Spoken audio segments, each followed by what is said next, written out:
This is the telescoping pole Cobweb Duster. Been using this and it works really great. It goes up to 100 inches right here. So it does have the telescoping pole right here. So basically you're gonna get a 9-foot ceiling. It's gonna go up 9 feet basically. So you got plenty of reach for vaulted ceilings, high ceilings, wherever you're gonna be reaching, it's gonna do a perfect job.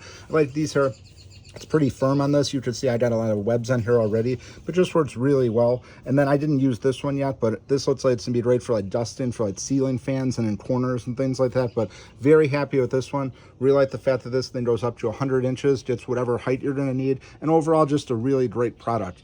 Easy to wash. Like I said, I didn't use this one here, but I did use this one, washed it already, and it just does a phenomenal job getting rid of cobwebs. I like the fact that you could just get in all the corners and things like that, and it just sticks on here, which is really great. So if you have a cobweb problem, definitely want to check this out. It's got a nice telescoping pole on here. You're going to be able to get very high and to do exactly what you needed to do. Highly recommend this product to get rid of your cobwebs, and this would be great for dusting as well.